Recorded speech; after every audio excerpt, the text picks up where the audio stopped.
एक बार डॉक्टर गंगा सहाय पांडे के पास पहुंचा।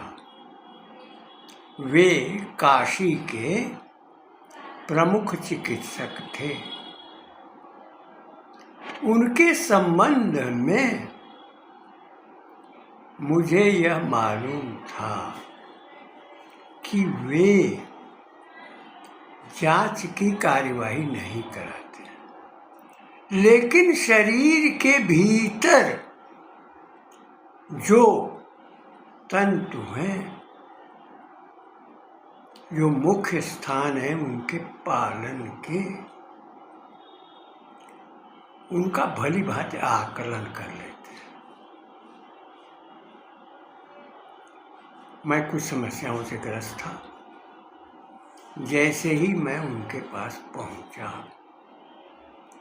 उन्होंने मुझे देखते हुए कहा कि मैं नहीं जानता कि आपके पास कितनी समस्याएं हैं, लेकिन आपको बोझिल नहीं होना चाहिए।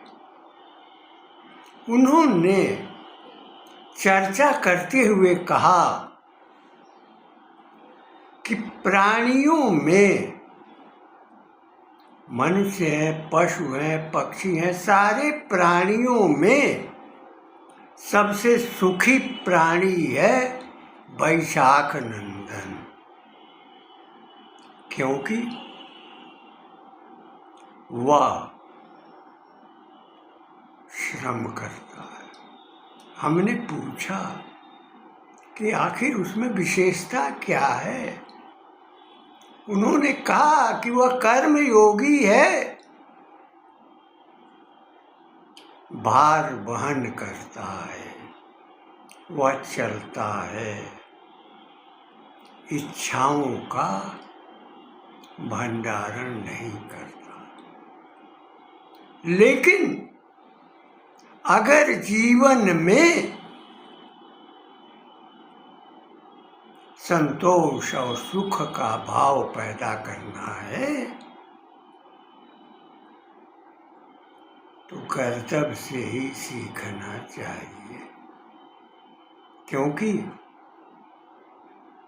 उस समय कर्म के प्रति निरत रहने की भावना होती है, बोझा ढोता है, लेकिन स्वाद की अपेक्षा नहीं करता। प्रायः अवश्य जी से मैं क्षमा चाहूँगा कि मैं भटक जाता हूँ, और भटकने का कारण ये संस्कृति का मोह है, वैदिक धारणा की सुरक्षा की कामना है, और जिसके लिए माताओं ने जौहर किया था। पहला जौहर सती का था, भगवान शिव की पत्नी का, और वह जौहर अपमान के लिए हुआ था। इस तरह जब हमने अतीत के स्वरूप को जानते हैं, समझते हैं, तो उसकी सुरक्षा, उसकी निरंतरता का दायित्व उसके पोषकों का होता है, जो आक्रांता हैं उनके प्रति लगाव नहीं होता। पुस्तकें जलाई जाती हैं, भागवत भी जलाए गए हैं, रामायण भी जलाए गए हैं, गीता भी जलाई गई है, वेद भी जलाए गए हैं, और यही नहीं, सबसे बड़ा जलाना उस कालखंड का है जिस कालखंड में धीरे धीरे उसकी स्मृतियां और गुरुकुल समाप्त किए गए थे, और उसी की परंपरा में भारत आज़ादी का जश्न मना रहा था। कौन सा जश्न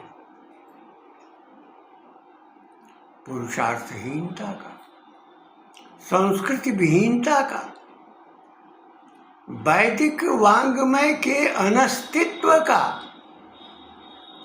रामायण और भागवत के गान का, और उस चरित्र का जिस चरित्र ने, जिस आचरण ने समाज का सदैव मार्गदर्शन किया है, अवतरित हुए हैं। मैं यह प्रसंग इसलिए उठा रहा हूँ क्योंकि अभी हाल ही में आचार्य अवस्थी जी का पोस्ट आया जो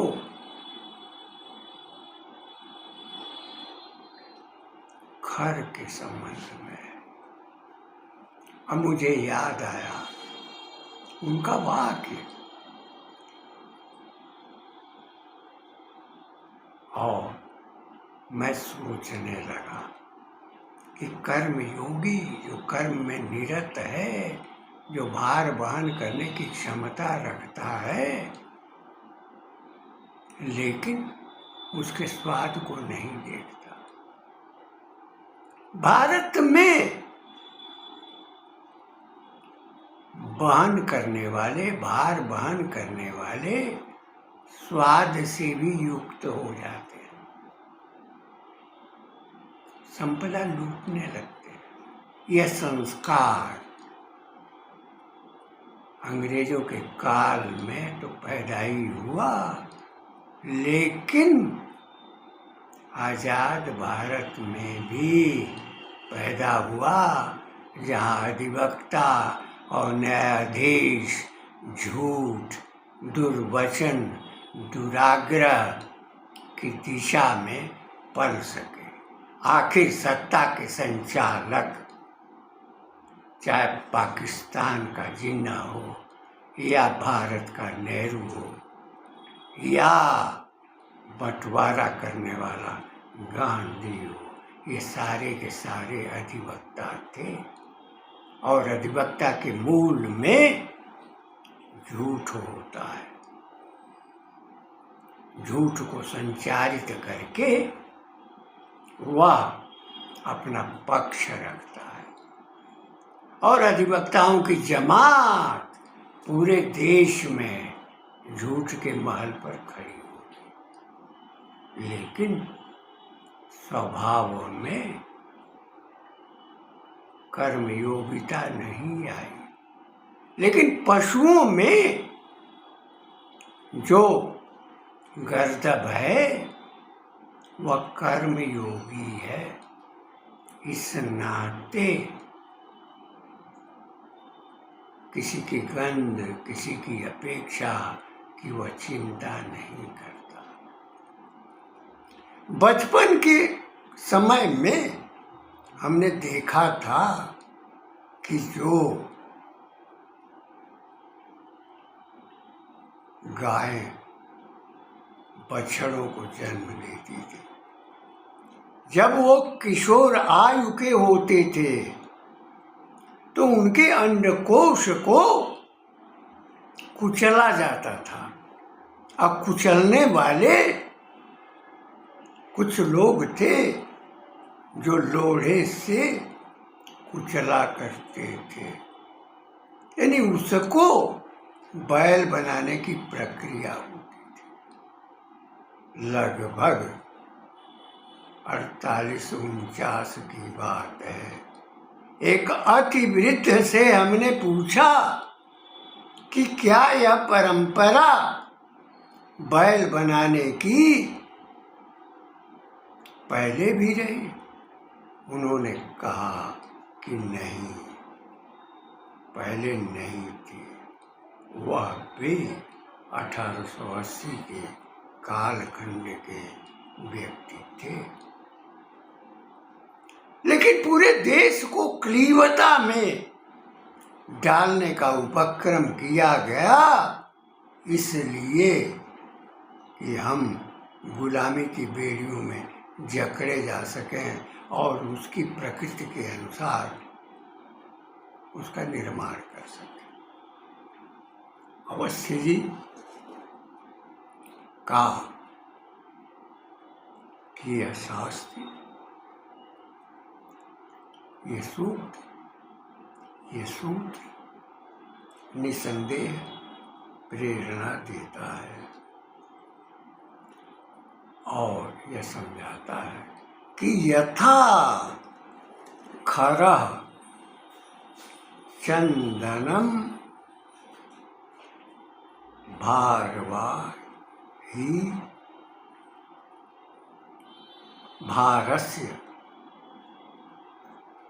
भारस्य वेत्ता न तु चंदनस्य।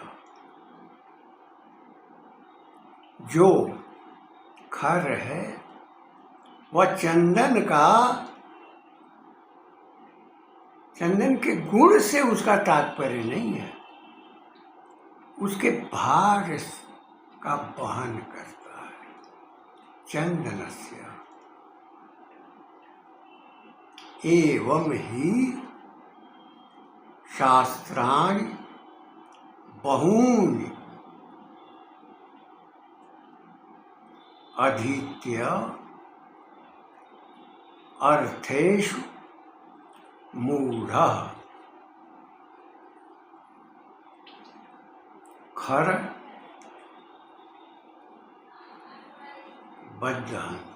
बद्धन्ति। जैसे गधे के ऊपर यदि चंदन लदा हो तो उसे चंदन के महत्व का भान नहीं होता, तो केवल उस बोझ से ही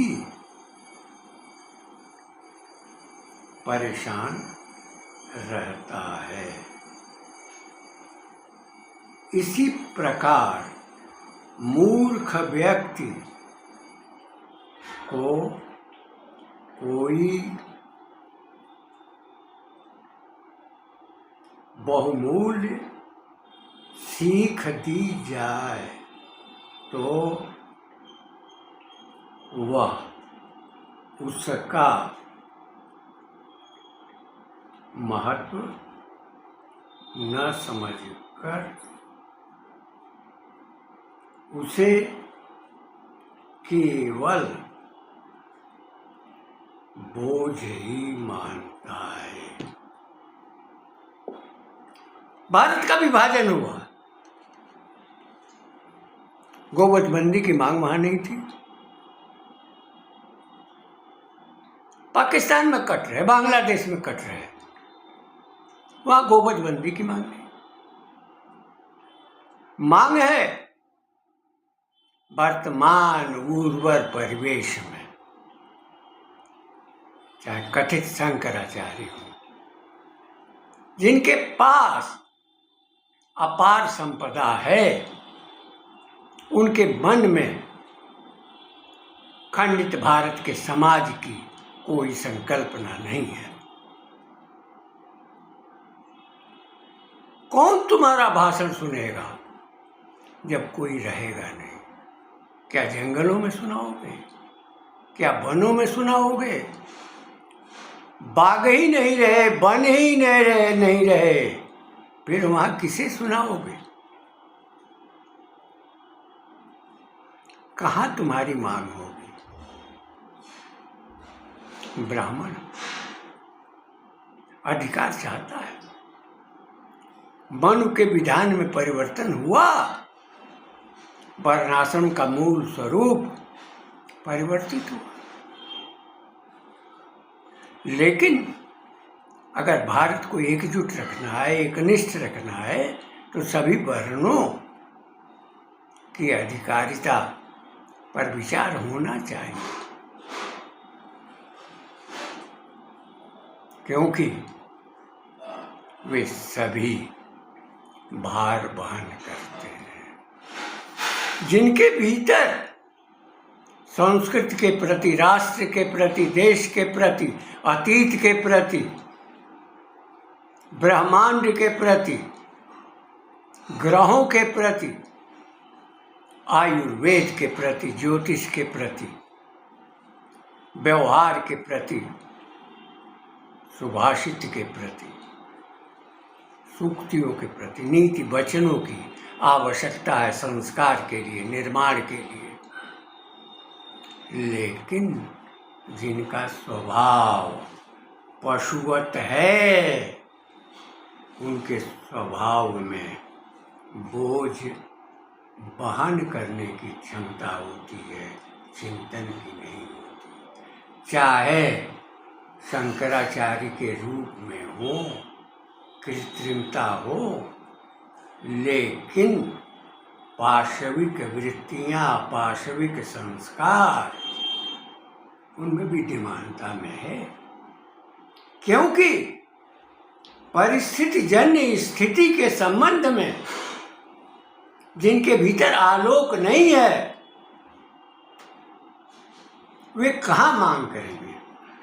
उल्लेख करते हैं कुछ तपस्वियों का, लेकिन वे तपस्वी भी भारत के खंडित स्वरूप में अपना आलोक नहीं दे पाए। रहोगे कहाँ? गौ माता कहाँ रहेगी? हमारी संस्कृति कहाँ रहेगी? हमारा वेद कहाँ रहेगा? और कर्मयोगी जो गर्दभ है, उसका अस्तित्व कहाँ रहेगा? मनुष्यों में भी बोझ ढोने वाले हैं, केवल बोझ ढोते हैं, दूसरों का पोषण करते हैं। गधा बोझ ढोता है, चाहे चंदन हो, चाहे गेहूं हो, चाहे अन्न हो, लेकिन उससे अपेक्षा नहीं रखता। न उसे गंध का ज्ञान है, न उसे भोजन का ज्ञान है। वह तो केवल कर्मवीर है, जिन्होंने मातृभूमि के लिए, देश के लिए बलिदान किया, जौहर किया, सम्मान के लिए जिन्होंने त्याग किया, जिन्होंने व्यवस्थाएं बनाई, जिन्होंने संस्कार दिया, उसके महत्व को जानना आवश्यक है। जिन पशुओं ने हमें अन्न प्रदान किया, जिन पशुओं ने हमें दूध प्रदान किया, जिन वृक्षों ने हमें फल प्रदान किया, उसके प्रति ममत्व, उसके प्रति आस्था का रहना स्वाभाविक है। जीवन में कुछ ऐसे लोग हैं जो भार वहन करने के लिए हैं, और भार किसका? मातृभूमि का। भार किसका? स्वतंत्रता का। भार किसका? परंपरा का, अतीत का, उसके संरक्षण का, त्याग का। कोल्लू के बैल बनकर अंडमान निकोबार में तेल निकालने का काम केवल राष्ट्र की संकल्पना में था, और यह वृत्ति निष्काम थी। जो खर है, उस प्रवृत्ति में रहकर जिन्होंने बोझ ढोया, परंपराओं की रक्षा की, जिस कालखंड में आक्रांताओं ने हमारे समग्र साहित्य को, हमारे समग्र ग्रंथों को जलाया, गुरुकुलों को जलाया, पुस्तकालयों को जलाया, उसको किस प्रकार से सुरक्षित रखा। वह उसी प्रकृति के थे जो खर की प्रकृति के थे, जिनमें बोझ वहन करने की क्षमता रही, चाहे किसी प्रकार का बोझ हो। जीवन का सुख और आनंद लेने की स्थिति का परित्याग कर क्रांतिकारियों ने फांसी के फंदे चूमे और सुभाष चंद्र बोस ने देश छोड़ा आजादी का बोझ ढोने के लिए, स्वतंत्रता के मोह के लिए। अच्छा है जो घर है, कर्तव्य है, वह संतोषी है, सुखी है, और सबसे बड़ा सुखी अगर प्राणियों में है तो वैशाख नंदन है। वैशाख नंदन की प्रकृति के अनुसार जब जीवन संचरित होता है तो निसंदेह आत्म शांति मिलती है। लेकिन जिनके मन में विस्तार होता है, संरक्षण होता है, सुरक्षा होती है, सांस्कृतिक गौरव होता है, स्वाभिमान होता है, त्याग और बलिदान का भाव होता है, निश्चय ही वे उस दिशा में चल जाते हैं। भारत के बच्चों में यह स्वभाव आजादी के काल से नहीं पैदा किया गया। जिन पश्चिमी देशों में बच्चों के ऊपर परिवार में नियंत्रण नहीं होता, भारतवर्ष में बच्चों पर नियंत्रण की प्रकृति है। शायद इसीलिए मुंशी प्रेमचंद, जिनको समाजवादी और साम्यवादी हाथों हाथ लेकर आज भी उनका उदाहरण दिया करते हैं, वे हंस की संकल्पना नहीं करते, काक और बक की प्रकृति को नकारते नहीं। अवस्थी जी हमें दिशा देते हैं, प्रेरणा देते हैं, ज्ञान देते हैं, और उस परंपरा को, उस विश्वास को बनाना चाहते हैं, बच्चों के भीतर संस्कार देना चाहते हैं, जिससे जो अगली पीढ़ी है वो संस्कारित हो सके। पीढ़ियाँ परिवर्तित होती हैं, बदलती हैं, संस्कार विहीन होती हैं, और भारतवर्ष में जब से इंटरनेट आया है, मोबाइल आया है, तब से बच्चों में परिवर्तन हो रहा है। आवश्यकता है कि संकट के समय में शिक्षा मिलती है, सीख मिलती है। अमेरिका का अभिशाप सामने है, भारतवर्ष को अपना इंटरनेट और अपनी फेसबुक और अपना यूट्यूब और अपने भी ट्विटर को विकसित करना चाहिए, और साथ ही उनमें उन शैक्षिक क्रियाकलापों को खेल के माध्यम से डालना चाहिए जिनसे बच्चों में पारिवारिक संस्कार बन सके, जिसको हमारे पूर्वजों ने, हमारे पुरुषों ने, हमारे पुरखों ने संजो करके लाख वर्ष से पीढ़ी दर पीढ़ी अंतरित किया है। अवस्थी जी को साधुवाद देते हुए मैं अपनी भावना को व्यक्त करते हुए यह बात कहता हूँ कि भारत भारत ही रहेगा। भारत भारत जो प्रकाश है, जो बिंब है, वो हमेशा बना रहे, इस कामना के साथ मैं अपनी वाणी को विराम देता हूँ।